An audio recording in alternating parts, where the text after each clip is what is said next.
Boa noite, bem-vindo ao programa Linha Aberta. À terça-feira, a esta hora, entramos em sua casa para análise de um tema e hoje escolhemos como tema a exploração de recursos e benefícios para as comunidades locais. Este tema vem a propósito da reclamação apresentada pela população de Govuro, mas também de outros distritos do norte de Inhambane, no caso de Inhassoro, Funhalouro, que apresentaram ao Presidente da República quando da sua passagem por aquela província, reclamando pelo fato de, passados 14 anos de exploração do gás natural, dizerem que não sentem os benefícios da exploração destes recursos. E tenho aqui como convidados para ajudar a analisar como é que pode-se alterar este quadro e permitir que a população possa se beneficiar da exploração de recursos na sua região. Bastando para estar a olhar para o mapa de cadastro mineiro, que até tem o seu site, tem um portal na internet, dá para perceber que praticamente as províncias do centro e norte e um pouco do sul do país, o mapa nacional está preenchido de áreas de exploração de recursos minerais, de exploração, de pesquisa de recursos minerais. Daí que é imperativo perceber como é que pode-se melhorar a vida das populações nas áreas onde se retira as riquezas. E tenho aqui como convidados o Tomás Seleman, que é economista e tem estado a estudar um pouco esta dinâmica dos ganhos que as comunidades podem tirar dos benefícios da exploração dos recursos. Também tenho o geólogo José Mendes, que também se junta aqui ao programa.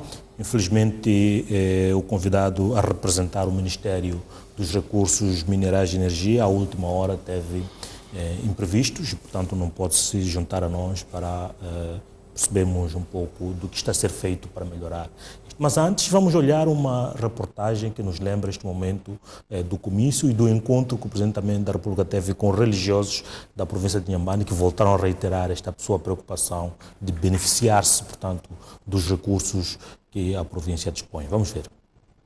Excelência, preocupa-nos ainda a falta da responsabilidade social da empresa Sasol, que explora o gás nas localidades de Pande e Nova Mambone. Um recurso de muito valor, mas sem nenhum investimento visível que beneficie diretamente a população do distrito. Para além da estrada nacional que está sendo degradada por caminhões da mesma empresa. A presença do projeto Sasol durante 2003, 2016, não há nenhuma coisa que a Sasol deixou para beneficiar aquele distrito. Que também achamos que tem toda a razão, é sobretudo o aproveitamento dos recursos que são extraídos pela empresa Sasol, mas é um assunto que está na nossa responsabilidade. O vosso governador está sempre a discutir isso, e não só, mesmo a nível do Ministério da Terra, Ambiente, Ministério dos Recursos Minerais. Então é um assunto que está tratado e esperemos que vamos encontrar uma saída. As pessoas estão a explorar a riqueza em Moçambique, a riqueza tem que beneficiar os moçambicanos. E num outro momento tivemos uma breve entrevista com o vice-ministro dos Recursos Minerais acerca do mesmo assunto. Vamos olhar a sua reação à volta desta preocupação apresentada pela população do norte da província de Inhambane. Nós temos alguns projetos assinados no âmbito da responsabilidade social com a Sasol. Naquilo que eu me lembro, temos a questão da Estrada Nacional em Enum, temos a questão do Centro de Formação Profissional aqui em Inhassoro, temos a Ponte Cais de Inhambane que está sendo neste momento feita, e temos também um projeto de abastecimento de água. Portanto, são vários projetos. Claro que as necessidades são várias, né? E, portanto, há sempre reclamação, mas é um trabalho que estamos aqui a fazer e que é para tentar melhorar cada vez mais. Não só Sazol, mas também de uma forma geral todos os projetos, estes grandes projetos. Falo o caso dos projetos, temos a Mosal, temos a Jantarco, portanto há sempre essa reclamação que é típica, mas pronto, há um trabalho que estamos a fazer juntamente com a Sazol. Eles também estão conscientes que é preciso dar o melhor de si também em benefício das populações. Muitas das vezes, quando se faz a comparação, faz-se a comparação, por exemplo, com aquilo que faz a HCB, por exemplo. É possível termos essas empresas ter uma contribuição social ao nível do que a HCB? É possível, mas passa necessariamente também pela nossa capacidade de planificação e ter as coisas como dizer. Agora, também é preciso reconhecer que a população tem muitas necessidades. Nós temos tendência sempre a fazer essa comparação. Pronto, a HCB tem estado a fazer, se calhar porque a HCB já está há muito tempo a operar nesta área, na área de energia e na área de responsabilidade social, daí que esta comparação. Mas, portanto, como dizia, há um trabalho que tem que ser feito para que as empresas continuem a dar o melhor na parte da responsabilidade social. E, portanto, foi este o posicionamento do Governo à volta deste assunto. Eu vou mesmo ao Dr. Tomás Selemani, que tem estado, portanto, a estudar um pouco estas dinâmicas. Qual é o melhor caminho que Moçambique deve seguir para permitir que estes projetos todos de exploração dos recursos naturais no nosso país tenham as comunidades onde se faz a exploração destes recursos possa de fato beneficiar, possa sentir que há uma melhoria na sua condição de vida, mas também no país no seu todo? Gostava de pedir a sua reação à volta disso. Obrigado. Boa noite, telespectadores. Boa noite, colegas Manhate. Eu penso que o governo sabe já há muito tempo quais são os caminhos que tem que seguir para garantir que a exploração de recursos naturais e minerais beneficiem o país ou beneficiem as comunidades que moram nas redondezas de onde esses recursos são explorados. Então, parto por aí para dizer que o que vou dizer aqui não é novo, já o disse em vários outros programas, está escrito, os membros do governo sabem, já leram isso, já ouviram em vários seminários, não é novo, vamos repetir para vermos se é verdade que água mole em pedra dura bate até que for. Então, a exploração de recursos minerais ou de recursos naturais esgotáveis em qualquer parte do mundo só beneficia o país de onde são explorados quando são estabelecidas ligações entre o projeto de exploração mineira ou petrolífera ou de gás, o que seja, com o resto da economia nacional. E há 5 maneiras de fazer isso, de estabelecer essas ligações. A primeira ligação que se estabelece nos países que enriquecem à custa da exploração de recursos minerais, como Canadá, Austrália, Noruega, por exemplo, a primeira ligação é fiscal. É garantir que as empresas que exploram os recursos paguem impostos como qualquer projeto capitalista de alto rendimento tem que pagar.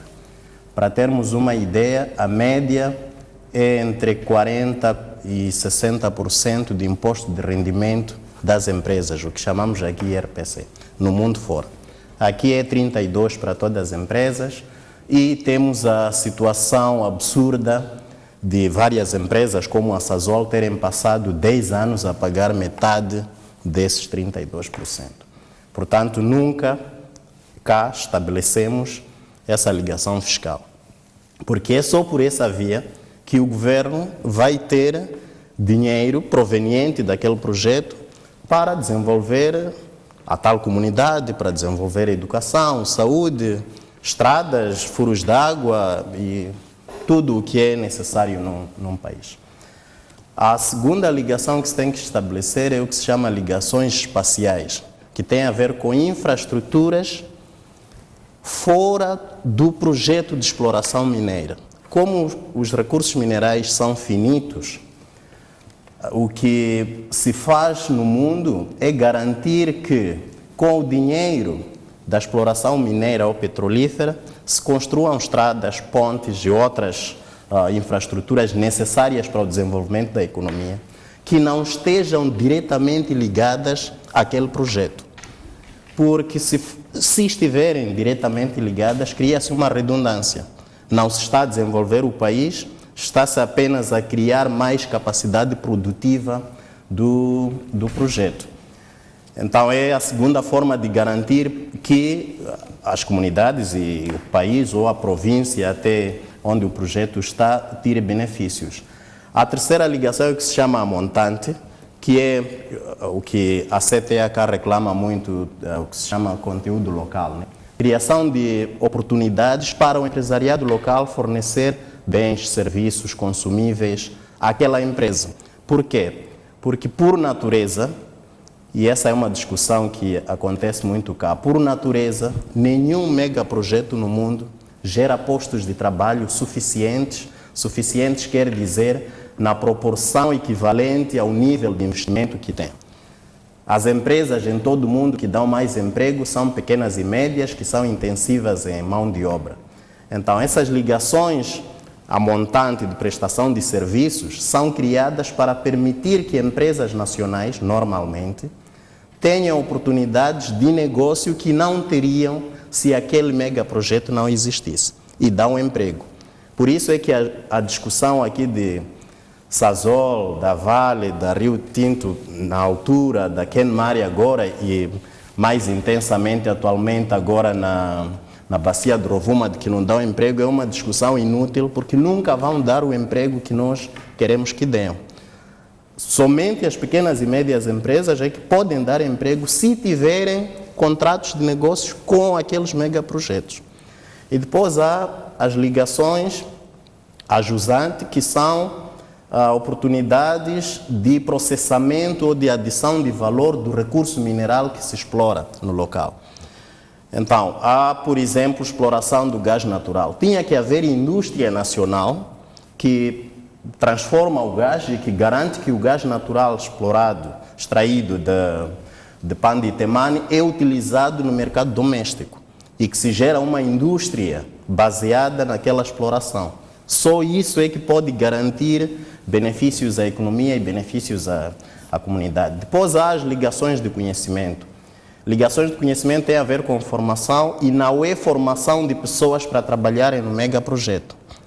É formação de pessoas para trabalharem no resto da economia. É utilização de dinheiro proveniente do megaprojeto para a formação de médicos, extensionistas, professores, pagamento de melhores salários aos professores e aos enfermeiros, por exemplo, e desenvolvimento do resto da economia em termos de know-how, de conhecimento, de recursos humanos, com base no dinheiro que se gera na exploração de recursos minerais. Nenhuma dessas 5 ligações aqui está a ser feita. Por exemplo, nesta última, há 7 anos que a estratégia do governo é somente formação de quadros para trabalharem para os megaprojetos. E depois gera grande frustração, porque acontece depois fim do ciclo do boom, como aconteceu em Tete. E o que aconteceu em Tete vai se repetir. Em Panda e Temane já aconteceu várias vezes. Há umas bolsas para as pessoas se formarem. Nunca se vão formar ao nível do que é necessário em qualquer que seja a área, seja em economia ou em geologia ou o que seja. Nunca se vão formar ao ritmo consentâneo com o ritmo da exploração do minério, porque a formação leva muito mais tempo, depois é preciso experiência, depois o megaprojeto não fica parado à espera dos moçambicanos que foram mandados à Malásia ou à China ou à África do Sul, o que seja. Então não é por aí que se cria know-how num país por via da indústria extrativa. Não estou a dizer que não seja importante formar pessoas para trabalharem nesses projetos. É importante, mas não é somente isso que vai garantir que o país beneficie, em termos de conhecimento, daquele megaprojeto. E acho que para começar é suficiente. Eu ia juntar aqui o engenheiro José Mendes. Como é que o país pode, de fato, tirar benefícios destes projetos e principalmente as comunidades locais? Que vê todos os dias ali o megaprojeto, ou mesmo a retirar o gás, e elas ali e nunca vê a sua vida mudar.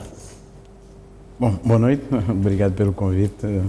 Cumprimento também os membros do painel e os telespectadores aí em casa por esta oportunidade que nos é dada para podermos tecer algumas considerações em redor deste assunto. Bom, vou começar por dizer que o primeiro grande problema destes megaprojetos é um problema de gestão de expectativas. E gerir expectativas é algo que é sempre difícil de fazer. O Estado tem obrigações e, dentro das suas obrigações, tem alguns preceitos. E acho que o preceito básico na indústria extrativa que foi adotado foi monetizar esses recursos. Ou seja, efetivamente transformar os recursos que a gente tem em dinheiro que possa ser útil à economia. Bom, é preciso olharmos para a história e ver as circunstâncias em que esses recursos começaram a ser explorados. Estamos a falar de 40 e tal anos depois da independência que a gente começa a falar desses recursos. Mas esses recursos estão lá há milhões de anos. Portanto, digamos, não são coisas que surgiram ontem. Foi preciso todo um conceito, um criar de estruturas, de estabilidade que culminou, digamos, com este início de exploração. E a primeira coisa a fazer, efetivamente, era monetizar esses recursos, né? Tornar Moçambique atrativo, colocar-nos no mapa. Então, é natural que os primeiros passos sejam dados com, digamos, estes hiccups, passa a expressão, né? Estes soluços, estes solavancos. Mas que, naturalmente, à medida que o país for crescendo, que formos ganhar mais maturidade, a capacidade institucional for sendo cada vez melhor, as coisas onde se ir ajustando e vão se modificar. Moçambique tem uma grande oportunidade de fazer totalmente diferente, né? Com o que vai acontecer agora na bacia de Rovuma. Se nós olharmos para as duas coisas em perspectivas, esta operação de Panda é uma operação muito pequena, né? Relativamente àquilo que a gente tem no Rovuma. A operação de Rovuma é uma mega operação, né? E nessa mega operação, por mais mal que as coisas sejam feitas, o que vai se notar e o que vai sobrar é notável. Mas temos também já alguma experiência dos projetos anteriores e temos conhecimento e obrigação de fazer melhor. E eu creio que isso vai. A partir da experiência de Panda e Temane, o que é que tem que se melhorar? Bom, acho que uma das coisas... Há algum tempo atrás fez uma análise do contrato, por exemplo. Sim, digamos que... E o que é que tem que mudar? Bom, muitos conceitos têm que mudar.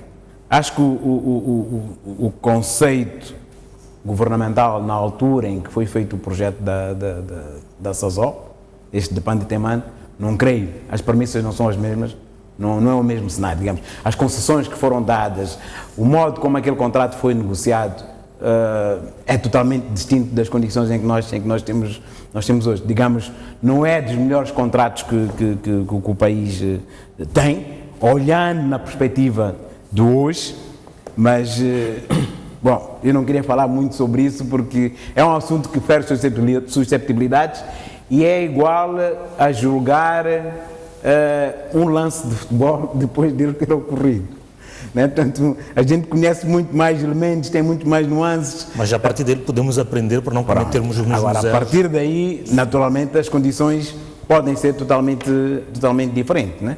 E acho que no projeto do Rovuma, só para citar, digamos, continuar a falar do mesmo recurso, as coisas já são totalmente diferentes, né?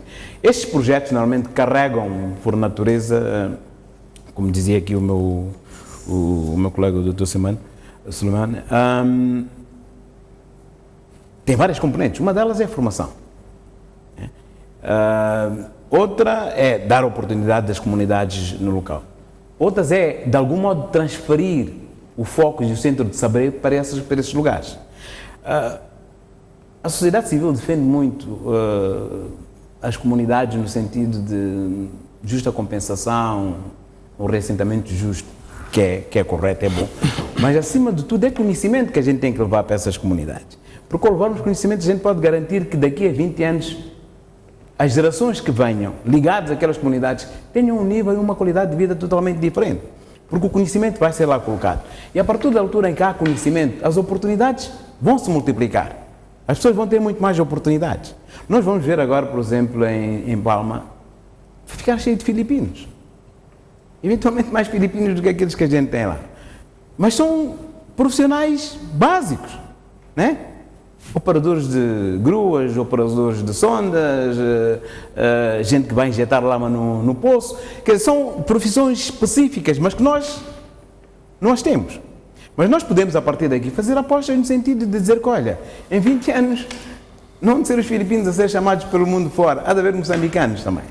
Mas isso tem que ser uma abordagem no sentido de levar a educação para junto daquelas comunidades, permitir que haja um desenvolvimento muito mais amplo a nível do conhecimento, para além, claro, de não estarmos só a pensar em vender o recurso. É importante monetarizá-lo, já ocorreu, e depois, a partir daí, criar toda a cadeia de valores associada a este mesmo recurso, com todas as indústrias que são associadas. Com relação ao projeto do Rovuma, já temos isso. Já temos uma boa cota de gás doméstico, pronto, que não vai só produzir energia, contrariamente àquilo que está a acontecer com o PAN, portanto, vamos ter produção de fertilizantes, além da venda de energia, vamos ter vários outros projetos associados para a produção de elementos ligados à indústria petroquímica, e vai haver uma série de indústrias que vão ir nascendo associadas a esse desenvolvimento e essa alocação para o gás doméstico. É verdade que a forma mais rápida de encaixar é vendendo esse recurso. Daí a opção número 1 do governo. E aquilo que, diga-se que o Estado encaixa, não é pouco, né? Não é pouco. Agora, se aquilo que é encaixado é canalizado para aquelas comunidades, esse já é um outro assunto, né? Há uma taxa. Mas como garantir que de fato este valor chegue lá às comunidades e faça a diferença às comunidades? Acho que aí temos que chamar aqui o ministro Maleiane para vir aqui dizer-nos algumas coisas, né? Porque há obrigatoriedade, por exemplo, de uma taxa de 2,5% ser diretamente alocada às... Portanto, e não sei se isso efetivamente acontece. As comunidades aqui em Pano, por exemplo, estão a reclamar sobre a estrada. Aquilo não é obrigação da multinacional. A gente tem uma administração nacional de estradas, né? Que tem a obrigatoriedade de fazer a estrada. A Sasol tem uma estrada, da estrada nacional até o CPF, a unidade de processamento de combustível. Aquela estrada está impecável. Até uma McLaren anda lá. Agora, a estrada nacional tem o que tem, né? E não podemos dizer que são os caminhões da Sasol que danificam a estrada, né? O trânsito para o norte do país é muito mais intenso. Se a gente for olhar, portanto, efetivamente é o troço entre Pambara e Savo que está naquela situação. Todos os dias gasta dinheiro ali a tapar buracos e a cortar capim e a fazer manutenção do rotina. Mas aquele troço da estrada parece ser o único nesta vasta extensão de N1 que não recebeu um troço novo. É culpa da multinacional? Não sei, quer dizer, dá para a gente se questionar, né? Sim, mas como fazer isto? Como, de fato, mudar, permitir que as comunidades sintam o benefício de ter ali um recurso importante e valioso? Há vários modelos. No caso moçambicano, já falou dos vários modelos, mas como é que nós podemos efetivamente, qual é o melhor modelo para a nossa realidade e como aplicar esse modelo? Infelizmente, em desenvolvimento não há melhor modelo. Há modelos adequados à realidade. Aqui, depois penso que de aproximadamente 10 anos de discussão sobre como é que se devia fazer para que as comunidades beneficiassem diretamente das receitas provenientes dos megaprojetos, chegou-se a uma conclusão possível, que foi essa de alocar 2,75% das receitas às comunidades da região onde cada recurso é explorado. Então, todos os anos há a alocação de 2,75% das receitas coletadas ou ganhas pela empresa no ano anterior, a comunidade de Panditemane, de Moatize, por aí em diante. Ok, esse é um dos modelos que se usa, mas tem várias nuances que têm que ser muito bem discutidas e, na minha opinião, têm que ser revistas. Uma delas é o que o Mendes estava a dizer, que as comunidades estão a reclamar pela estrada que não é responsabilidade da Sazol. E, de fato, não é. É responsabilidade do governo pôr estrada ali.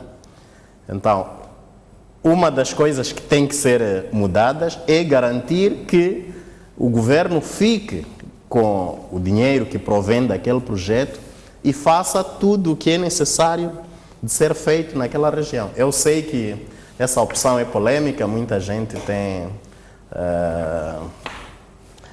tem opiniões contrárias a isso por razões até ideológicas, de que no governo rouba-se corrupção e tal, então o setor privado é mais eficiente, mas também não é verdade. Quer dizer, é verdade que há corrupção, mas não é verdade que não seja possível desenvolver comunidades por causa da corrupção. Então, pessoalmente, prefiro que seja o governo a resolver aquelas queixas e necessidades das comunidades. Os 2,75% de que eu falava voltam para cada comunidade por via do orçamento do Estado. A confusão, entre aspas, começa aí. Porque voltando por via do orçamento do Estado e sendo gerido como orçamento do Estado, cada administrador de cada distrito que tem um megaprojeto não tem um fundo extra, não é ali uma conta bancária ali a parte que ele tem para resolver todas as queixas que possam surgir. Ele tem um orçamento do distrito dentro do qual estão 2,75% provenientes da receita daquele megaprojeto no ano anterior. E há várias perguntas. Será que, primeiro, o 2,75% que a empresa diz que foi no ano anterior, será que é esse? Várias evidências mostram que nem sempre é. E o governo sabe disso, há vários relatórios da Iniciativa de Transparência da Indústria Extrativa que mostram que nem sempre o que as empresas declaram é aquilo que o governo, o Ministério das Finanças, a Autoridade Tributária recebem. Segundo, será que chegado lá, o dinheiro chegado lá, mesmo insuficiente, mesmo aquele que não era o suposto quando chega lá, é usado para resolver as preocupações das pessoas, na ótica das pessoas? Porque outro problema da governação, que é um dilema, é esse. É que eu, como administrador, tenho um plano econômico e social por cumprir que nem sempre vai ao encontro da resolução das expectativas que as pessoas têm. O que ele dizia, as expectativas das pessoas que moram ali vai muitas vezes numa direção contrária ao que o programa do governo diz. Então há muitas nuances que têm que ser cautelosamente analisadas e alteradas. Há uma última questão que tem a ver com a estratégia corporativa que as empresas têm. Num caso como aquele da Sazol, e eu acho que eles vão fazer isso, tenho quase certeza, porque é assim que se faz em todo o mundo, vão ativar lá o pessoal da inteligência da responsabilidade corporativa. Então, a responsabilidade social corporativa de que as pessoas reclamaram é sempre uma arma em poder e para favorecer a empresa na sua reputação e na sua imagem e nunca, em primeiro lugar, para desenvolver a comunidade. Perdão. Então, o governo não pode nunca cair na tentação de confiar na responsabilidade social das empresas para a construção de escolas, hospitais e tal. Vão construir, mas depois vão dar 50 computadores e vão exigir que vá lá o Presidente da República inaugurar a sala de 50 computadores e vão ter peças de 20 minutos em todas as televisões nacionais e depois ninguém sabe qual é o ganho proveniente da entrega de 50 computadores.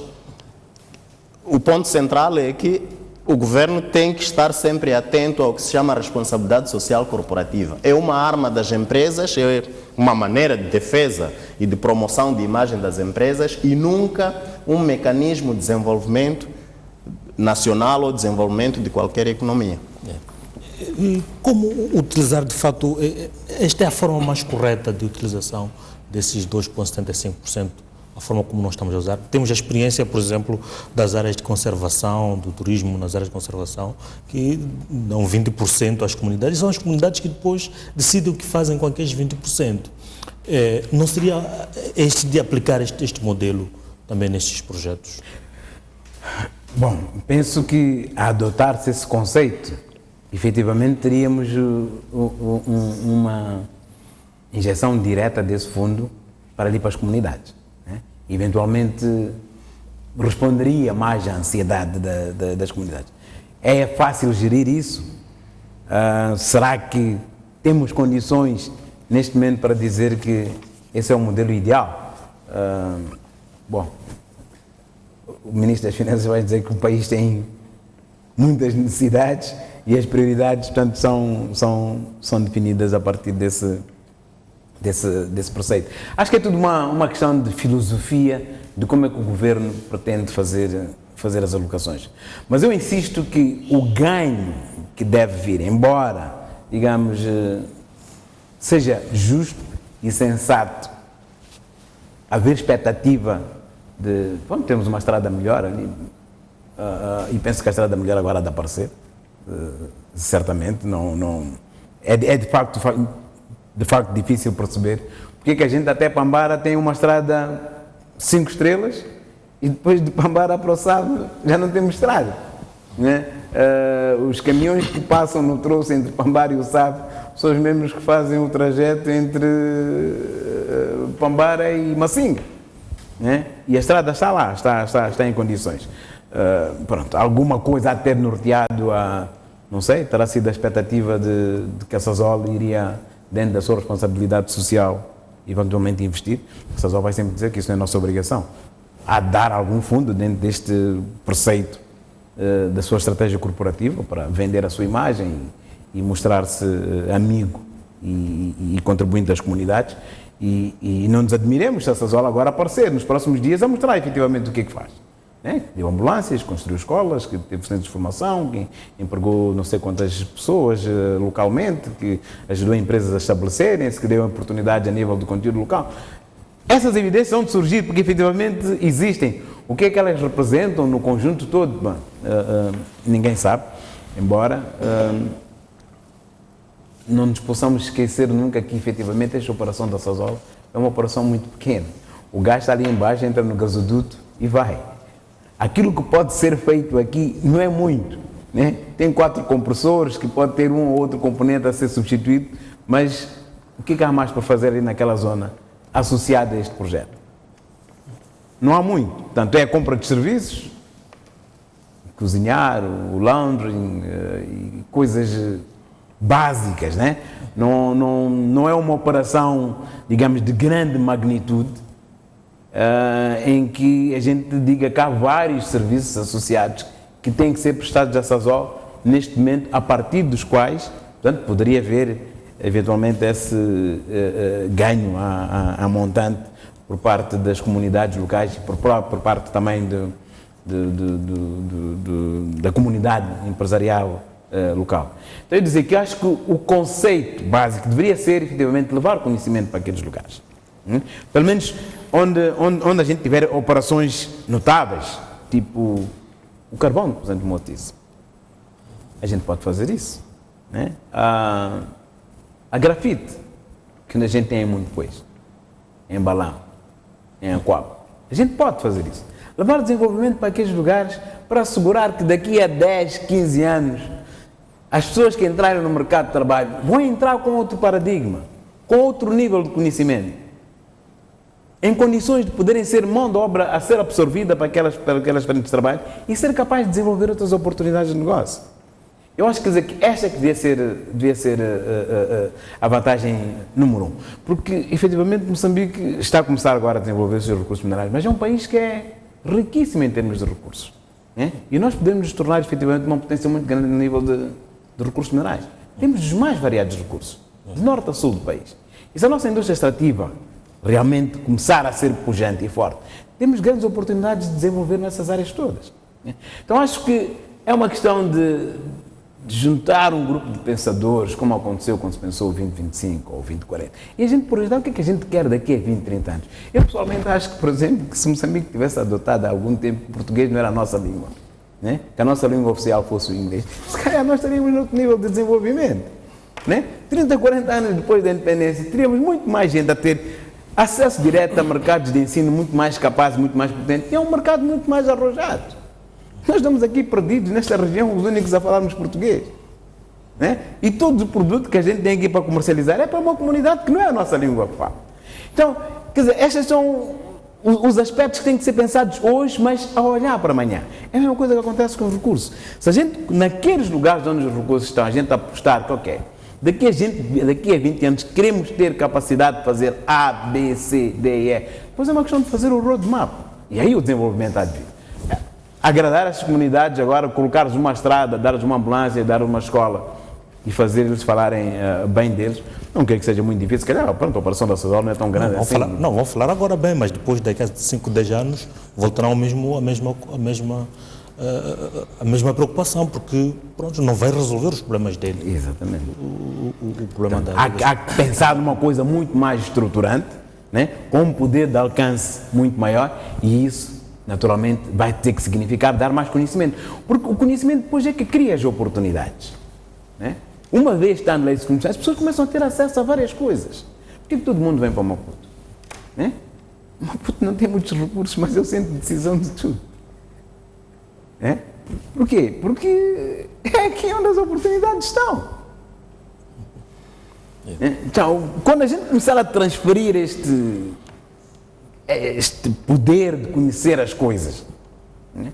Então, aí sim, vamos realmente levar o desenvolvimento às comunidades. Sim, por falar em conhecimento, uma das dores de cabeça que o governo de Moçambique tem no setor da indústria extrativa é acesso à informação. Está escrito em vários estudos, inclusive no primeiro relatório da Iniciativa de Transparência na Indústria Extrativa, que o que o governo sabe do valor dos recursos, por outras palavras, da quantidade e qualidade dos recursos que saem do país, é aquilo que as empresas que exploram querem que o governo saiba. Então, o conhecimento das pessoas e tal é uma parte, a outra parte é o conhecimento que o Estado, por via do governo, tem que ter sobre o que é que sai do país, quanto é que vale isso que sai. Até agora, não há evidência contrária de que o governo tenha capacidade de determinar ou de calcular o valor das exportações da indústria extrativa sem recorrer à informação que as empresas prestam. Então, um dos desafios que há, uma das apostas pensando a médio e longo prazo, tinha que ser uma aposta séria na criação de capacidade dentro do Estado, não do governo, porque o governo cada 5 anos vai mudar. Então, dentro do Estado, por via de alguma entidade do Estado, como, por exemplo, a Alta Autoridade da Indústria Extrativa, que vai ser criada, não sei se vai ser criada, mas foi pensada para ser criada, uma entidade que exista como há em outros países, como o Botsuana, como na Malásia, uma entidade que lide com essa componente de conhecimento daqui a 20, a 30 anos, e não numa perspectiva somente de resolver queixas das comunidades. É importante resolvê-las, mas para desenvolver o país com base nesses recursos, tem que se pensar no país muito para além daquele projeto. Isso significa pensar 15, 20, 30, 40 anos à frente. Ao procurar um bocadinho o portal do cadastro mineiro, tem ali acesso até alguns contratos em que até o governo já se define no contrato a contribuição, por exemplo, em projetos sociais dos projetos e não é uniforme. Há uns que falam de 10% do investimento que a empresa vai fazer, há outros que falam, por exemplo, nas minas de Revubo, que deve gastar 38 milhões de dólares até o fim da concessão, outros devem ter uma participação de 5%. Não é possível criar haver um critério claro e fixo daquilo que tem que ser a contribuição das empresas em projetos sociais? É possível. E definir claramente quais são esses projetos sociais? É possível, mas, de novo, na minha maneira de ver, não é útil para o país. Na minha maneira de ver, o Estado moçambicano não pode entregar o desenvolvimento do país às empresas, qualquer que seja a empresa. Então, esses projetos sociais deviam até não fazer parte da negociação. Eu sei que fazem parte e há empresas que ganham licenças com base na promessa que fazem de quantas ambulâncias vão dar e tudo isso, mas não devia ser. Para mim, todas as empresas que há deviam garantir a transferência de conhecimento, deviam pagar impostos como deve ser, deviam garantir respeito ao meio ambiente, à sustentabilidade ambiental, sustentabilidade social, leis laborais, cumprimento da legislação. Para mim isso é muito mais importante do que 38 milhões até o fim da concessão. Sabemos lá quanto é que a concessão vai render até o fim. Se calhar 38 milhões é 0,0001%, não sabemos. E se a empresa pagar o imposto que qualquer empresa tem que pagar dentro do regime fiscal nacional, se transferir conhecimento, se não houver fuga ao fisco, se não houver qualquer negociação extra, regime jurídico institucional, é muito mais útil para o país do que todos esses projetos sociais. Do ponto de vista das empresas, é melhor que haja projetos sociais, porque dá mais chance do gestor da empresa aparecer na televisão e do logo andar em jornais sem pagar muitas vezes, ou só pagando passagem e ajudas de custo de jornalistas, que é muito mais barato do que pagar 2 minutos de publicidade na STV. Então, do ponto de vista das empresas, é melhor assim. Do ponto de vista do Estado, do país, do governo, devia ser completamente contrário. Infelizmente, muita gente dentro do governo está convencida que é uma grande bênção para o país ter responsabilidade social das empresas.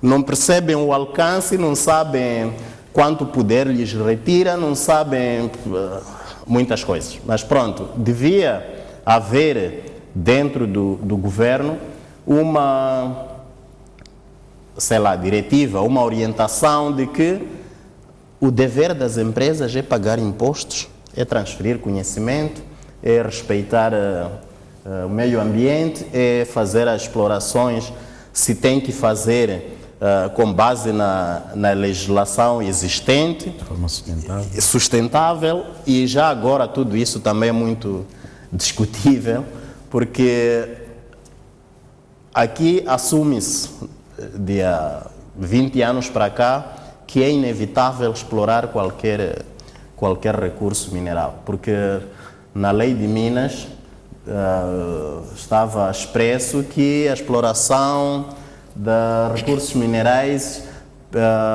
prevalecia sobre qualquer outra exploração socioeconômica que existisse na região, desde que, era uma salvaguarda um pouco falsa, desde que a exploração de recursos minerais tivesse maiores benefícios do que turismo, do que agricultura, do que qualquer outro projeto. O problema é que nenhum desses projetos tem um estudo comparativo. Então, não temos nenhuma evidência para dizer que se há exploração de carvão em algum distrito, aquela exploração é mais rentável, mais benéfica para o desenvolvimento do país do que se houvesse ali ecoturismo. Não há essa evidência. O que há é uma assunção a partida de que há carvão, o mercado quer carvão e está aqui um investidor que até vai dar 100 ambulâncias, não importa quanto é que valem as 100 ambulâncias, mas é muito bom ter ambulâncias porque as pessoas precisam. E então vamos lá explorar carvão. E depois, quando o mercado do carvão colapsa, nos lembramos de que afinal não era assim tão bom explorar carvão. Então, esse pensamento estratégico de médio e longo prazo, penso que tem que existir. Essa discussão tem que ser feita francamente, a pensar no país para frente. Gostava de ter a sua opinião acerca mesmo desta questão destes projetos sociais. Qual é a sua visão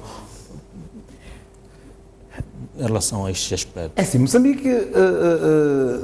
Se não era claro padronizarmos aquilo que tem que ser a contribuição das empresas e...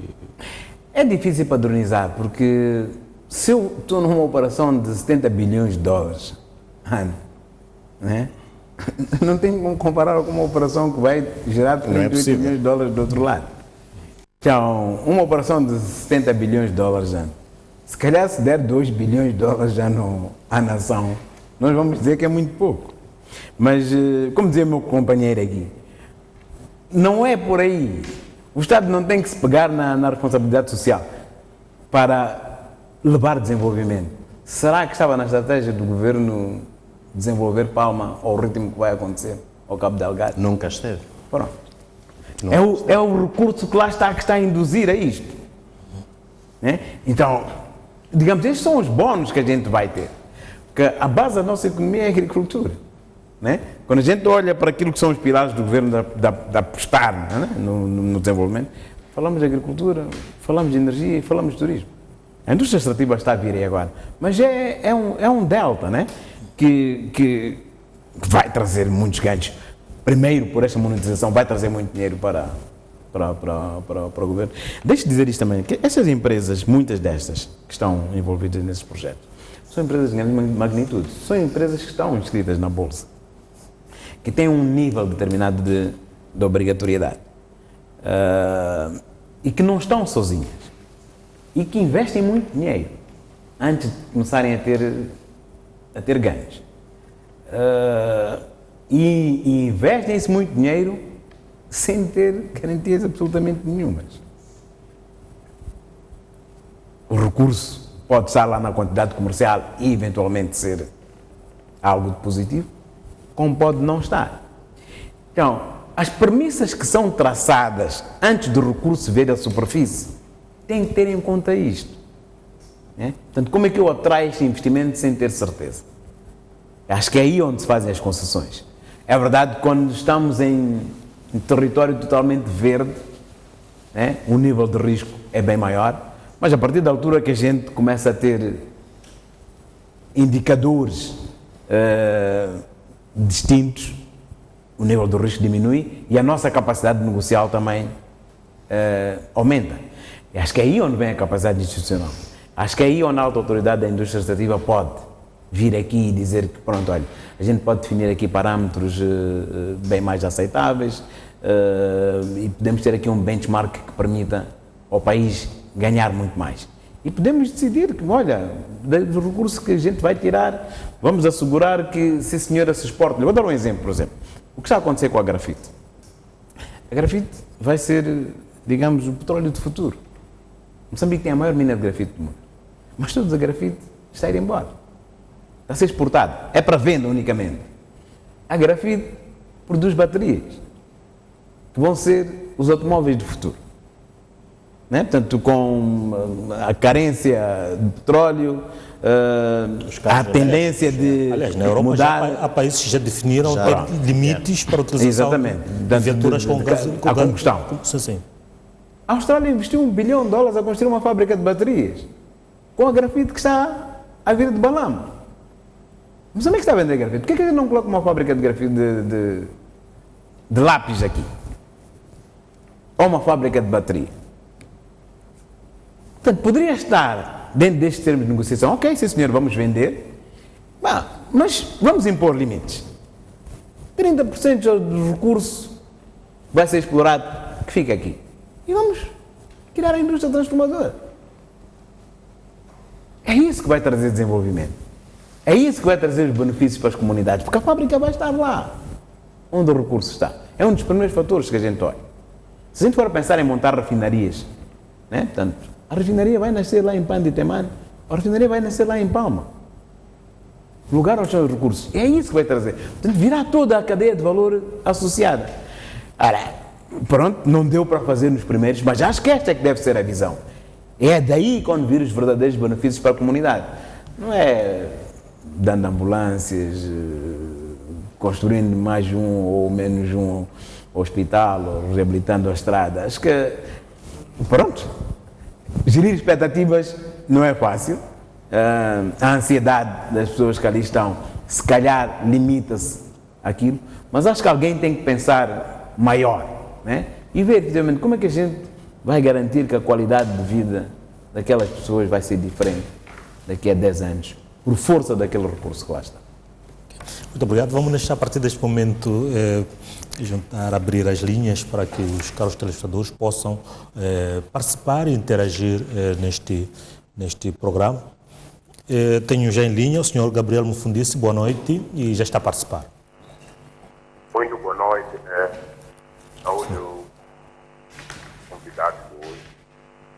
Sim. Eu penso que na formação do homem é muito importante no nosso país, porque as coisas, as empresas que vêm aqui, por falar de Mozart aqui não tem produtos, ele utiliza, vem produto fora, vem cozinhar aqui, levar em produtos de alumínio, vai para fora. O que ganha o Moçambique com isso? Mesmo aquela estrada que vai a Mozale, às vezes fica com buraco. Mas todos os dias saem os caminhões aí no Mozale para lá para os navios. É preciso que esses assinaturas andaram a assinar, poder haver a interação de algumas coisas, para nós ter benefício. E outra coisa, poder haver o mesmo dinheiro depositar no banco, e aquelas coisas aí, as vão poder chegar o tempo a acabar. Mas se haver um fundo que seja sempre a ser depositado, o moçambicano vai ter benefício hoje. Isso seria muito bom. É preciso que vocês que estudaram ajudem o governo. Outros estão no governo, mas já faz parte são acionistas nessas empresas. Como que a pessoa pode aceitar autocrítica? É preciso que as pessoas que estão lá saber quem é. Uma pessoa que trabalha no governo não poderá fazer parte aí. Muito obrigado, vou deixar o espaço para os outros. Muito obrigado pela sua participação. Eu Mufundice. Continuamos, portanto, com o telefone ligado, à espera que o telespectador possa ligar e interagir conosco, deixar ficar a sua sugestão em relação a como gerar benefícios com a exploração dos recursos minerais. Bem, temos mais um telespectador em linha, boa noite. Boa noite. Sim, e já está a participar. Muito obrigado. Primeiro, agradecer o tema em causa e também o painel que está ali. A questão que me leva a participar no programa são os benefícios dos recursos existentes em Moçambique, sobretudo a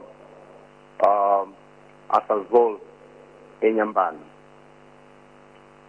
A questão que eu coloco é, efetivamente, a Sasol está do lado de quem?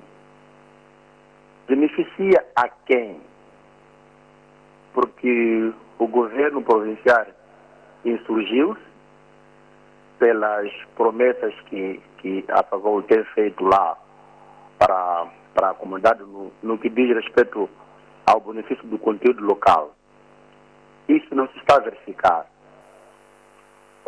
Nós, como Associação das Pequenas e Médias Empresas, aproximamos a Sazol lá mesmo em Açor, falamos sobre isso aqui, no que diz respeito às oportunidades no enquadramento, ou seja, nas oportunidades de negócio para pequenas e médias empresas, em fazer algo na Sazol. Já lá vão 12 anos. Nada se verifica. Se formos a viajar mesmo pela N1, nas imediações da fábrica Sazol, não há nada, não há nenhum desenvolvimento. A população, a comunidade local, ainda está em casas precárias. Qual é a responsabilidade social da Sazol? Pelo menos na periferia. Mas se nós formos lá onde chega o gás na África do Sul, o cenário é totalmente diferente. É como se fosse o gás sai da África do Sul, é bombado para Moçambique. Quando é o inverso. Eu acho que devia haver alguma mão a quem de direito fazer uma intervenção naquilo que são as responsabilidades sociais da Sazol para com o conteúdo local. Porque não faz sentido que Palma, lá para Cabo Delgado, hoje em dia, faça-se mais sentir do que a Sazol, tendo em conta que é uma empresa que já está há mais de 10 anos a explorar em Moçambique. Eu acho que há que verificar isso aqui, de ver muito bem quais são as contrapartidas que a Sazol tem para com estes países, sobretudo no território onde estão a explorar o gás. É que não se faz sentir. Não se faz sentir. Essa é que é a minha inquietação. Efetivamente a Sazol está de que lado? Muito obrigado. Muito obrigado. Na verdade, o que nós pretendemos é que estes recursos, não só da Sazol, mas que um pouco por todo o país, falou-se aqui de Balama, de Moatize, de vários outros locais que temos muitos recursos e que estes recursos, de fato, beneficiam o país. Apenas Sazol foi o mote para este programa. Mas continuamos com as linhas abertas, os telespectadores poderão ligar e deixar ficar opiniões de como é que o país tem que fazer o aproveitamento destes recursos de que dispomos para poder melhorarmos a nossa condição de vida. Temos mais um telespectador em linha. Boa noite. Sim, boa noite. Sim, está participando do programa. Pediu anonimato, mas mesmo assim tem a linha aberta para poder deixar ficar a sua opinião. Obrigado. Saudar o painel aí e agradecer pelo tema, que na verdade é muito relevante. Eu acho que é triste e é lamentável que se verifica, na verdade, nas imediações dessas grandes multinacionais. Eu acho que a nível do governo, a nível das próprias empresas que exploram os recursos, deveria-se também fazer um grande trabalho de ver. Não é simplesmente dar uma ambulância, construir uma escola que depois, muitas vezes, quando aparece um vendaval, é a primeira escola que vai embora. Então, deveria ser também as multinacionais contribuir e ajudar o governo local a desenvolver. E desenvolver com programas e projetos que possam beneficiar diretamente a população. Por exemplo, vemos vastas extensões de terra nas imediações das grandes multinacionais, onde a agricultura praticamente é inexistente. Ao menos uma agricultura que possa beneficiar a própria população para melhorar o nível de alimentação. É nas imediações das grandes multinacionais que vamos encontrar um nível de desnutrição acentuado. Vamos encontrar a falta de infraestruturas básicas ou infraestruturas em péssimas condições ou de uma qualidade deficiente. Então, eu acho que temos que fazer um grande trabalho a nível do governo local, a nível do governo central, no sentido de que o que falou o telespectador anterior, que na verdade as pessoas que estão no governo deveriam ajudar o governo também a ver. As coisas estão centralizadas. Acho que um dos painelistas falou que as coisas estão centralizadas no Maputo. Esse é um dos fatores que faz, na verdade, as pessoas saem de lá, vêm para Maputo, porque as oportunidades estão aqui, de verdade. As oportunidades estão aqui, então. Então, acho que deveríamos também abrir, debater mais esses aspectos e fazer com que as multinacionais possam, na verdade, contribuir para o desenvolvimento local. E, ao menos, embelezar as mediações. Todos nós procuramos procurar um bom jardim à volta da nossa casa. Eu acho que deveria ser esse também um exemplo das multinacionais, né? População local a viverem bem com infraestruturas que possam lhes dignificar. A situação da estrada é uma realidade. É uma realidade. Não se explica. É a espinha dorsal do país, é a ligação do país, que merecia, na verdade, também ser cuidada. E justo naquele troço que temos uma multinacional, temos aquilo. A população tem razão, na verdade, de falar. Pode ser, pode não ser a causa, da verdade. A multinacional não pode não ter responsabilidade de fazer a estrada, mas também deveria haver. Muito obrigado. Deixo espaço para os outros. Muito obrigado pela sua participação no programa. E continuamos, portanto, com a linha aberta para os nossos telespectadores nos ajudarem, portanto, a refletir à volta do tema. Hoje, a análise aqui no programa Linha Aberta, que tem a ver, portanto, com a série dos benefícios que o país deve tirar, portanto, destas riquezas que dispõe. Temos mais um telespectador em linha. Boa noite.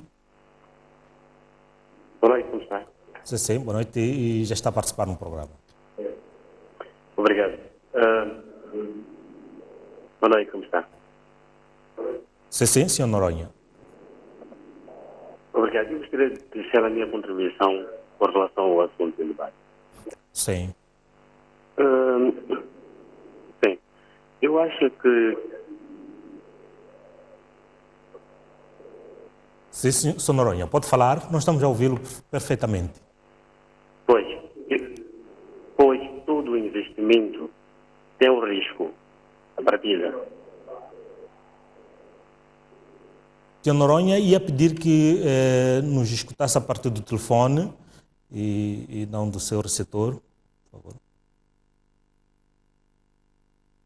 Assim, senhor Noronha.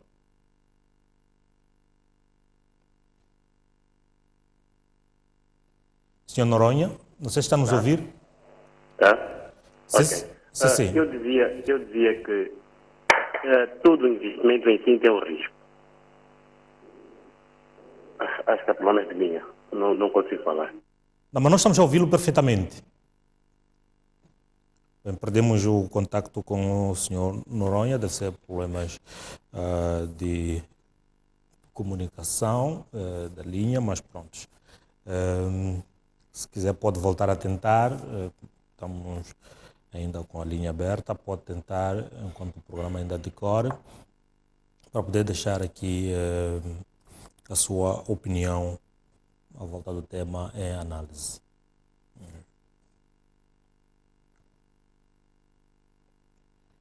E ia pedir aos telespectadores que, assim que nos ligassem, tentassem nos ouvir pelo telefone. Bem, temos mais um telespectador que nos liga. Boa noite. Boa noite. Sim, senhor Adelino. Boa noite, desculpa. Boa noite, senhor Adelino. Já está a participar do programa. Muito obrigado. Apenas também para contribuir no seguinte.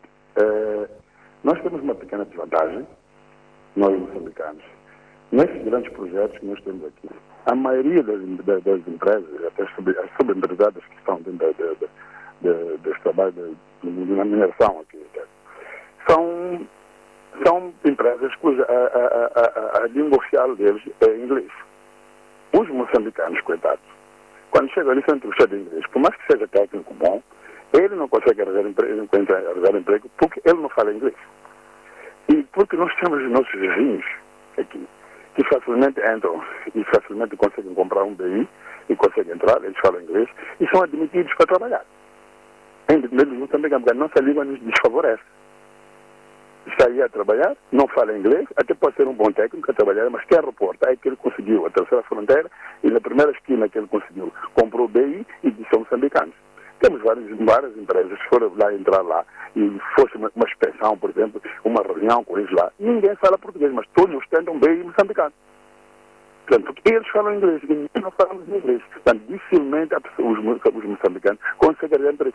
Pode, bem, numa Vale, por exemplo, que é mais ou menos brasileira e tal, a maioria ali pode apanhar, mas as subemprestadas, aquelas que são exatamente as empresas técnicas que têm os equipamentos, que fornecem serviços de maquinaria e tudo. Aquilo tudo, vai ver que chega ali, não são moçambicanos exatamente, porque eles falam inglês. E os que não falam inglês não conseguem lá trabalhar. Eu teria muita coisa para dizer, mas para não ocupar espaço, deixar para os outros. Mas isso era importante que se fizesse exatamente. Perceber como é que qualquer como um moçambicano com 18 anos fala fluentemente inglês. Aqui tem e português.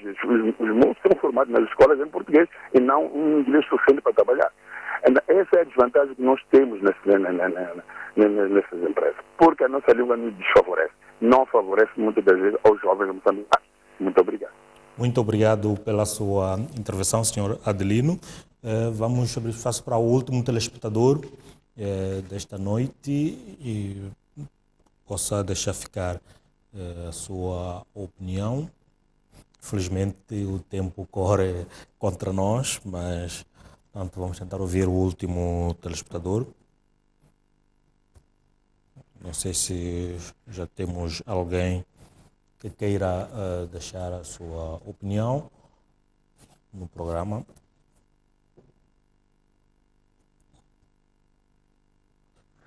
Bem, tenho a indicação de ter o Sr. Herculano, que nos liga de Nampula. Boa noite, Sr. Herculano. Sim, boa noite. Sim, Sr. Herculano já está a participar do programa. Eu estou acompanhando o programa, mas eu tenho 2 pontos a colocar à mesa. Quem pode colocar, Sr. Herculano? Eu estava dizendo que tenho 2 pontos a colocar à mesa. Sim. É possível que os contratos que as multinacionais fazem com o Estado serem disponíveis para todos os moçambicanos, para quem é que tem direito poder intervir, sugerir uma alteração. Porque o que eu estou a perceber é que talvez nós vimos que o chefe do Estado, o presidente, fez uma visita a um dos distritos de Inhambane. E um dos representantes não tinha como transmitir uma informação. E aquele erro ou aquela falta de conhecimento pode ser... Bem, é tudo, Sr. Herculano? Não, pode ser que seja consequente, porque também pode ser que existem pessoas que estão a tratar desses contratos que não estão atualizados na matéria.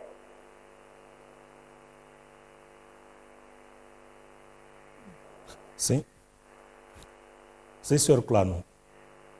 Ainda está em linha? Ainda estou ali. Sim, sim. Estão ouvindo perfeitamente.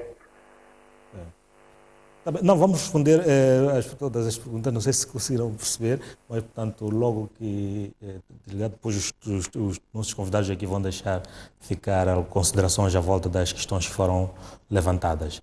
A não ser que queira acrescentar alguma coisa. Bem, penso que já perdemos o Sr. Herculano. Bem, queria convidar os meus telespectadores aqui, os meus painelistas para deixar ficar, mas desde já alguns contratos, não todos, mas alguns contratos estão disponíveis no portal do Cadastro Mineiro. É claro que não tem todos os detalhes, mas tem parte de informação. Mas tem lá parte de informação que está disponível, inclusive é o mapa a localização até no mapa dos projetos, que é das prospecções que estão a ser feitas, do projeto já com contratos assinados, que estão em exploração, entre outros. É só entrar é só pôr ali Cadastro Mineiro em Moçambique, se calhar no Google pode apanhar lá o mapa e ter detalhe de alguns dos projetos que estão a desenvolver. É claro que não são todos, no meu caso fui lá verificar, apanhei alguns, não todos, mas pronto. Esses de Inhambane por acaso não encontrei, procurei lá ver, o contrato não está lá disponível, mas se calhar outros estão lá disponíveis, o caso de Tete e outros. Não sei se queiram comentar. Bom, se calhar vou tentar cobrir isto aqui por ordem inversa. Bom, os contratos têm uma cláusula de sigilo, não é? O que faz algum sentido. pelo menos nestes mega contratos na indústria petrolífera, porque as empresas querem se proteger também, de algum modo, né? Não querem que a concorrência saiba quais são as condições que eles têm para eventualmente tirarem uma melhor vantagem contratual. Esse é um aspecto. 2, esses contratos são assinados antes do recurso ser identificado. Não podem ser mexidos quando a gente descobre petróleo ou descobre gás, né? Eu vou voltar a dizer isso. A operação de Palma é uma mega operação, é muito gás. Nós estamos a falar de uma operação de faturação de 70, 80 bilhões de dólares. É muito dinheiro. E os ganhos para Moçambique também vão ser massivos. Mas aquele gás está a 2.000 metros de profundidade, a 16 quilómetros da costa. É tecnologia de ponta que precisa para tirar aquele gás dali. E alguém foi lá meter o seu dinheiro, sem garantia absolutamente nenhuma. O gás está identificado, mas nós estamos a concorrer com outros mercados também. Não somos os únicos no mundo que temos gás. Os Estados Unidos e o Qatar podem inundar o mercado todo de gás neste momento. Então, o governo identifica esse recurso, mas tem que ter a certeza que vai transformar aquele recurso em dinheiro. E isso, muitas vezes, coloca-nos numa posição negocial um bocadinho frágil. O dia que a NH for uma operadora e a gente disser que temos dinheiro, temos musculatura, havemos de os Estados Unidos procurar os nossos recursos em todos os cantos, como faz a Noruega, como fazem muitos daqueles países lá no Mar do Norte. Aí o cenário é totalmente diferente, é nosso dinheiro, são nossos recursos, fica tudo para nós. Agora, pronto, temos estas limitantes. Né?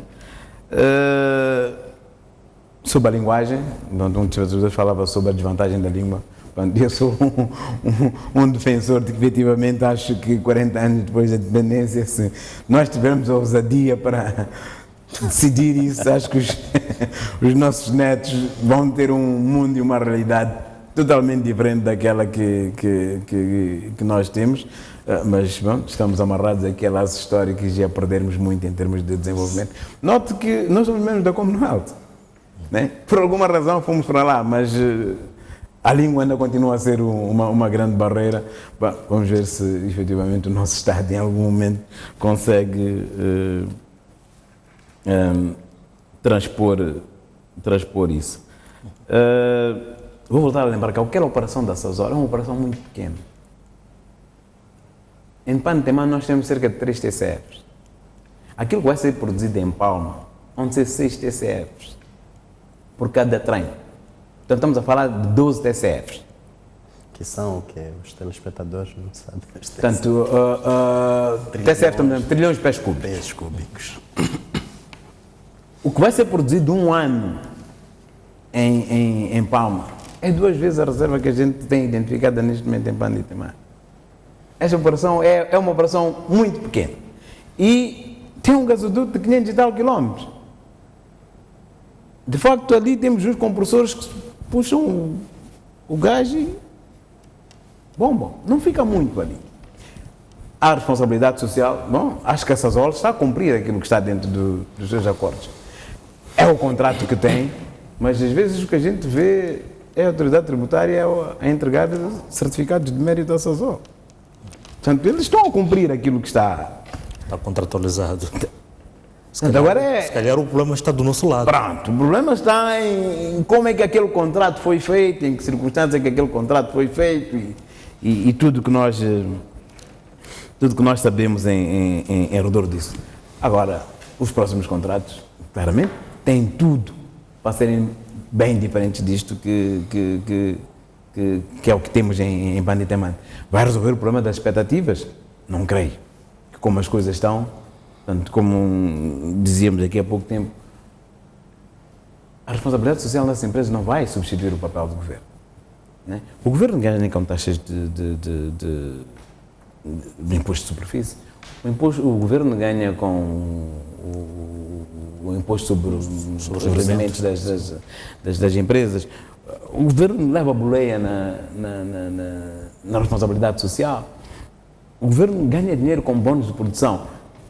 Isto é que é a obrigação dessas empresas, porque as empresas vêm aqui para fazer dinheiro, é business.